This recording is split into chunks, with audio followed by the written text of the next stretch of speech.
الحمد للہ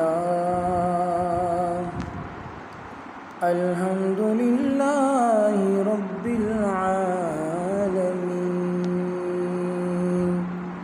والصلاة والسلام على سید الانبیاء والمرسلین قال اللہ تعالی وتبارک فی القرآن المجید والفرقان الحمید بسم اللہ الرحمن الرحیم صدق اللہ مولانا العظیم وصدق رسولہ النبی الکریم الرعوف الرحیم قال اللہ تبارک وتعالی فی شان حبیبہ ان اللہ وملائکتہ یصلون علی النبی یا ایہا الذین آمنوا صلوا علیہ وسلموا تسلیما اللہم صل علی سیدنا ومولانا محمد وعلی آلہ واصحاب سیدنا ومولانا محمد وبارک وسلم وصلوا علیہ۔ برادران اسلام وہ واحد مذہب ہے جس کے ہر عمل سے امن کی کرنیں روشن ہوتی ہیں اور بد امنی کے اندھیرے چھٹ جاتے ہیں۔ اس مذہب کی کتاب محفوظ نے اول تا آخر امن کا درس دیا ہے اور تشدد و افتراق نیز اس سے پھیلنے والی بد امنی، بے چینی اور بے سکونی کو ہر وقت اور ہر دور میں قابل مذمت گردانا ہے۔ خاتم النبیین امام الانبیاء صلی اللہ تعالی علیہ وآلہ وسلم کی پوری زندگی امن سے عبارت ہے، اور پھر آپ صلی اللہ تعالی وسلم کے صحاب کی حیات بھی آپ صلی اللہ تعالی علیہ وآلہ وسلم ہی کے نقش قدم پر ہے۔ حضرت عثمان رضی اللہ تعالی عنہ آپ کے وہ پیارے صحابی ہیں جنہوں نے اپنی پوری زندگی تعمیر امن کے لیے وقف کیے رکھی، حتیٰ کہ جان بھی اسی کی خاطر قربان کر دی۔ آپ رضی اللہ تعالیٰ عنہ کا اسم غرامی عثمان، کنیت ابو عبداللہ اور ابو عمر، لقب ذو النورین، والد کا نام عفان اور والدہ کا نام اروا ہے۔ والد کی طرف سے نسب نامہ عثمان رضی اللہ تعالیٰ عنہ بن عفان بن ابی العاص بن امیہ بن عبد الشمس بن عبد المناف تارک الخلفاء سیوطی ہے۔ گویا پانچویں پشت میں آپ رضی اللہ تعالیٰ عنہ کا نسب حضور نبی کریم صلی اللہ تعالی علیہ وآلہ وسلم سے جا ملتا ہے۔ اسی طرح والدہ کی جانب سے پانچویں پشت میں آپ رضی اللہ تعالیٰ عنہ حضور اکرم نبی کریم صلی اللہ تعالی علیہ وآلہ وسلم کے شریک نسب ہیں۔ آپ رضی اللہ تعالیٰ عنہ واقعہ فیل کے 6 سال بعد پیدا ہوئے۔ آپ رضی اللہ تعالیٰ عنہ کا خاندان شرافت و نجابت کے اعتبار سے عرب میں ممتاز تھا۔ قریش کا قوی علم اسی خاندان کے پاس تھا۔ قریش کا منصب سپہ سالاری جو بنی مخزوم کے پاس تھا، اب شمس کے زمانے میں یہ بنی امیہ کے ہاں منتقل ہو گیا۔ بنو امیہ تجارت و مالداری میں بھی سب سے آگے تھے۔ جنگ بدر کے موقع پر جو قافلہ شام سے واپس آ رہا تھا، اس کی قیادت میں ابو سفیان رضی اللہ تعالیٰ عنہ کے پاس تھی، جس کی بابت مورخین نے لکھا ہے کہ قریش مکہ میں کوئی گھر ایسا نہ تھا جس کے پاس 2 درہم ہوں اور اس نے اس قافلے میں تجارت کی غرض سے وہ پیسے نہ لگائے ہوں۔ ہرقل شاہ روم کے پاس جب حضور صلی اللہ تعالی وسلم نے دعوت نامہ بھیجا، تب بھی ابو سفیان رضی اللہ تعالیٰ عنہ ایک تجارتی قافلہ لے کر وہاں گئے ہوئے تھے۔ ہرقل نے آپ صلی اللہ تعالی علیہ وآلہ وسلم کے متعلق جب حالات دریافت کیے تو ابو سفیان کو بلا کر ہی حالات سے واقفیت حاصل کی، اور باوجود یہ کہ آپ رضی اللہ تعالیٰ عنہ اس وقت اسلام نہ لائے تھے، لیکن آپ رضی اللہ تعالیٰ عنہ نے حضور صلی اللہ تعالی علیہ وآلہ وسلم کی ذات اقدس کے متعلق حق گوئی کا فریضہ سر انجام دیا۔ رسول اللہ صلی اللہ تعالی وسلم نے جب نبوت کا دعویٰ کیا تو آپ رضی اللہ تعالیٰ عنہ کی عمر 24 برس تھی۔ آپ رضی اللہ تعالیٰ عنہ حضرت ابوبکر صدیق رضی اللہ تعالیٰ عنہ کی دعوت پر اسلام لائے۔ آپ رضی اللہ تعالیٰ عنہ کو یہ شرف بھی حاصل ہے کہ رسول اللہ صلی اللہ تعالی علیہ وآلہ وسلم کی 2 دخترین یک کے بعد دیگرے آپ رضی اللہ تعالی عنہ کے عقد میں آئیں۔ عبداللہ بن ابان جعفی کہتے ہیں کہ مجھے میرے ماموں نے کہا کہ بھلا معلوم ہے عثمان رضی اللہ تعالیٰ عنہ کو ذو النورین کیوں کہتے ہیں؟ میں نے کہا نہیں، تو انہوں نے کہا تاریخ انسانیت میں حضرت آدم علیہ سے لے کے تا قیامت کوئی شخص ایسا نہیں گزرا جس کے عقد میں نبی کی 2 شہزادیاں رہی ہوں، لہٰذا یہی وجہ ہے کہ آپ کو ذو النورین کہا جاتا ہے۔ حضرت عثمان رضی اللہ تعالیٰ عنہ جناب صدیق اکبر رضی اللہ تعالیٰ عنہ کی دعوت پر اسلام لائے تھے۔ اسلام لانے کے بعد سے لے کر شہادت تک آپ رضی اللہ تعالیٰ عنہ کی پوری زندگی امن سے عبارت ہے۔ قبل از اسلام آپ رضی اللہ تعالیٰ عنہ کی سیرت ایسے تمام عیوب سے پاک تھی جو بدامنی اور انتشار کا باعث بن سکتے ہیں۔ آپ رضی اللہ تعالیٰ عنہ فرماتے ہیں میں نے زمانہ جاہلیت اور اسلام میں بھی کبھی چوری نہیں کی اور نہ ہی کبھی زنا کیا، اور جب سے میں اسلام لایا کوئی جمعہ ایسا نہیں گزرا کہ میں نے اس دن غلام آزاد نہ کیا ہو۔ رسول اللہ صلی اللہ علیہ وسلم کا پیغام تبلیغ جیسے جیسے گھر گھر پہنچتا گیا ویسے ویسے قریش کے آتش غضب بڑھتی گئی۔ جیسے ٹھنڈا کرنے کے لیے انہوں نے بلال رضی اللہ تعالیٰ عنہ، صہیب رضی اللہ تعالیٰ عنہ، خباب رضی اللہ تعالیٰ عنہ اور سیدہ زنیرہ رضی اللہ تعالیٰ عنہ جیسے اصحاب پر ظلم و ستم کے پہاڑ توڑ ڈالے۔ حضرت عثمان رضی اللہ تعالیٰ عنہ باوجود یہ کہ قریش میں بڑے معزز تھے، لیکن اپنی خاندانی وجاہت اور سدود کے باوجود اپنے چچا حکم بن ابی العاص کے ہاتھوں ایذا سے نہ بچ سکے۔ کبھی وہ رسیوں سے باندھ دیتا اور کبھی دھوئیں سے تکلیف دیتا۔ آپ رضی اللہ تعالیٰ عنہ کو اسلام سے برگشتہ کر دے، لیکن بجال ہے کہ آپ رضی اللہ تعالیٰ عنہ کے پائے استقامت میں منتزلزل ہو، بلکہ پرامن رہ کر ہمیشہ نعرہ توحید مستانہ بلند کیا اور دیگر بہت سے اصحاب کا اسلام لانے کا سبب بنے۔ جب اپنوں کا ظلم و ستم اور سرد مہری نے حد سے تجاوز کیا تو بجائے انتقام لینے کے پرامن طور پر اپنی اہلیہ سیدہ رقیہ رضی اللہ تعالیٰ عنہ کے ہمراہ حبشہ کے جانب ہجرت فرمائی، اس لیے کہ حکم رسول صلی اللہ تعالی وسلم یہی تھا۔ امام بخاری نے آپ کے الفاظ یوں نقل فرمائے ہیں اور جس دین کے ساتھ نبی کریم صلی اللہ علیہ وسلم مبعوث ہوئے ہیں اس پر ایمان لایا اور میں نے 2 ہجرتیں کیں۔ آپ رضی اللہ تعالیٰ عنہ کا مکہ سے دور حبشہ کی جانب پر امن ہجرت کرنا اور غریب وطنی کی زندگی گزارنا اس بات کا غماز ہے کہ قبائے خلافت کے عطا ہونے سے قبل بھی آپ رضی اللہ تعالیٰ عنہ نہایت امن پسند تھے، وگرنہ تلوار کے دہنی بنو امیہ کے فرزند ہونے کے ناطے آپ تو اپنی دین نہ صرف وفائی بلکہ کوئی اقدامی کارروائی کرتے تو یہ بنو امیہ کے سراسر موافق تھا، لیکن آپ رضی اللہ تعالیٰ عنہ شروع ہی سے صلح گو واقع ہوئے تھے اور اسی عادت شرفیہ کو آپ رضی اللہ تعالیٰ نے اپنی شہادت تک برقرار رکھا۔ 1 ذوالقعدہ سن ہجری 6 ہجری کو رسول اللہ صلی اللہ علیہ وسلم نے عمرہ کے لیے مکہ کا سفر شروع کیا۔ آپ صلی اللہ علیہ وسلم کے ہمراہ تقریباً 1500 جانثار صحابہ کرام بھی تھے۔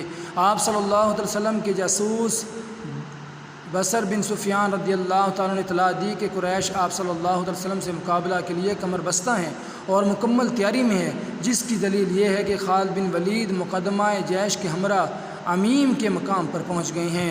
مسلمانوں کا عالم یہ تھا کہ وہ تو بیت اللہ کی زیارت کی غرض سے مکہ گئے تھے، لہٰذا صرف وہ ہتھیار لیے جو کہ ایک مسافر کو سفر میں درکار ہوتے ہیں۔ لہٰذا آپ صلی اللہ علیہ وسلم نے حضرت عثمان رضی اللہ تعالیٰ عنہ کو ابو سفیان اور دوسرے روسا مکہ کے پاس بطور سفیر بھیجا تاکہ آپ رضی اللہ تعالیٰ عنہ کو مسلمان کی آمد کے بارے میں مطلع کرے۔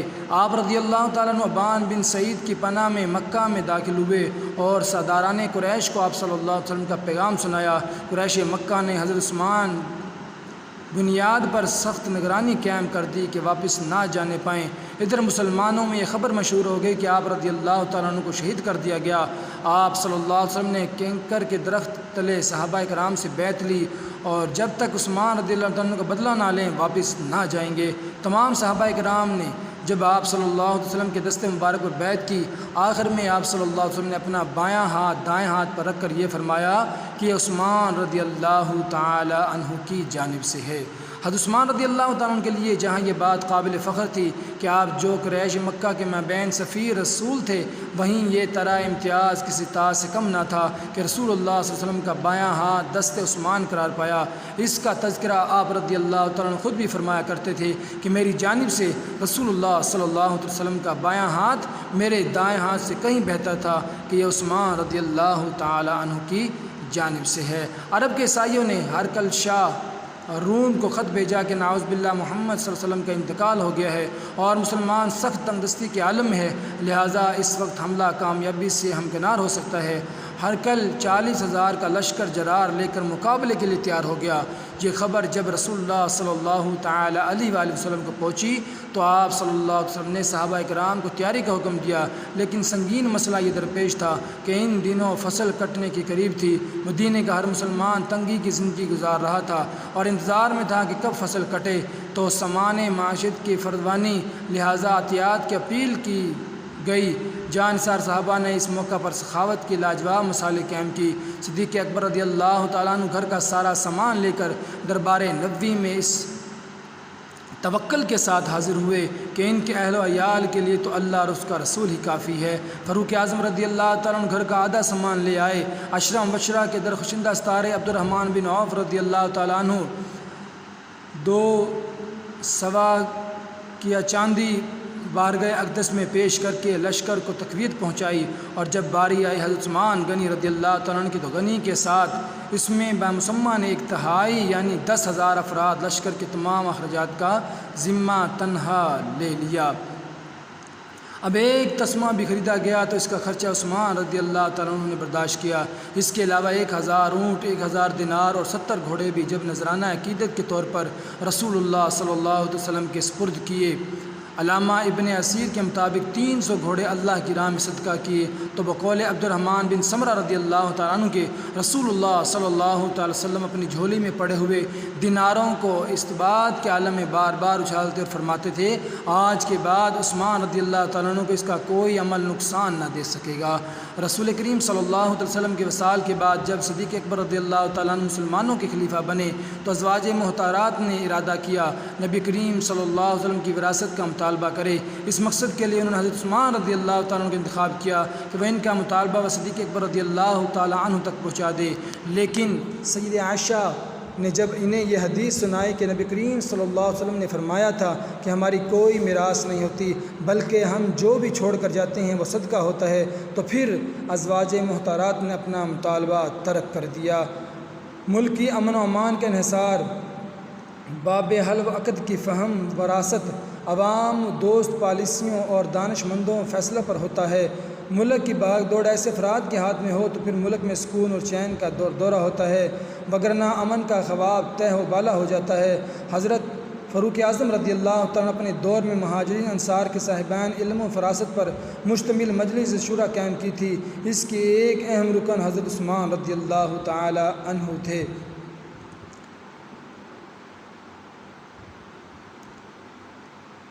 مفتی حضرات ملک کی امن و امان میں اہم کردار ادا کرتے ہیں، اس لیے کہ ان حضرات کے فیصلے رائے کی روز پر مرہ زندگی پر گہرے اثرات مرتب کرتے ہیں۔ مذہب اسلام نے اپنی محفوظ ترین کتاب قرآن حکیم میں جا بجا آخرت کا درس دیا ہے اور یہ باور کرایا ہے کہ تمہاری آخرت صرف ایک ہی صورت میں بہتر ہو سکتی ہے جب تم اعمال صالح پر کارمند ہو، وگرنہ خسارہ ہی خسارہ ہے۔ حدیث میں کچھ یوں بھی کہا گیا ہے کہ مسلمان تو وہ ہے جس کے ہاتھ اور زبان سے کسی دوسرے مسلمان کو تکلیف نہ پہنچے۔ اسلام تو وہ مذہب ہے جس نے زبان کی کاٹ کو سختی سے منع کر دیا اور اسے اپنے بھائی کے مردہ گوشت کھانے کے مشعل قرار دے دیا۔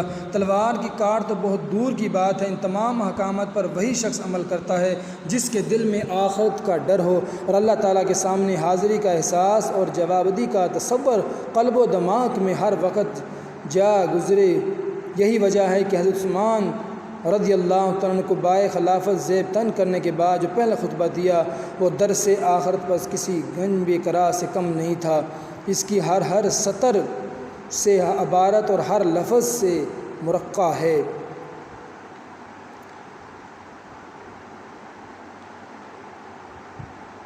اسلام وہ مذہب ہے جو غیر مسلموں کے ساتھ نہایت وسعت ظرفی سے کام لیتے ہیں، ان کو مذہبی، معاشی، معاشرتی اور سیاسی حقوق عطا کرتا ہے۔ اسلام کسی بھی غیر مسلم سے ناانصافی کو بالکل روا نہیں رکھتا۔ اس مذہب کی محفوظ مأمون کتاب نے غیر مسلم کی جان کے بدلے جان لینے کا حکم دیا ہے، خواہ وہ مسلمان ہی کیوں نہ ہو۔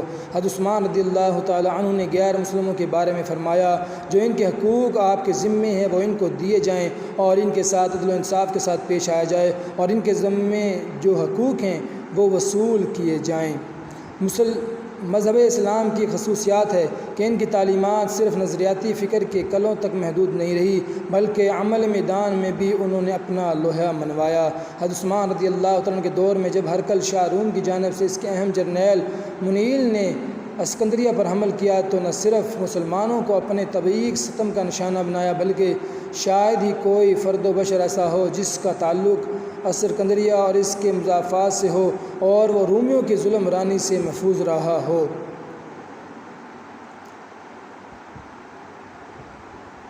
حضرت عثمان رضی اللہ تعالیٰ عنہ کے آخری دور میں سازشوں نے سر اٹھایا تھا۔ ان سازشوں کے اصل محرک تو وہ مفسدین تھے جنہیں اسلام کی ترقی شان و شوکت ایک اقنا باتی تھی، بلکہ ہر دم یہ غم کھایا جاتا تھا کہ رحمت اسلام کا پیکریا اگر اس رفتار سے ترقی کرتا رہا تو ایک دن روئے زمین پر اسلام کے علاوہ دوسرا مذہب نہ ہوگا۔ لہٰذا انہوں نے اسلام کا لبادہ اوڑھ کر اسلام کو وہ نقصان پہنچایا کہ دشمن بھی داد حیرت سے تکنے لگے۔ اس فتنہ انگیز تحریک کا بانی عبداللہ بن سبا یہودی تھا جو ملک یمن کا رہنے والا تھا۔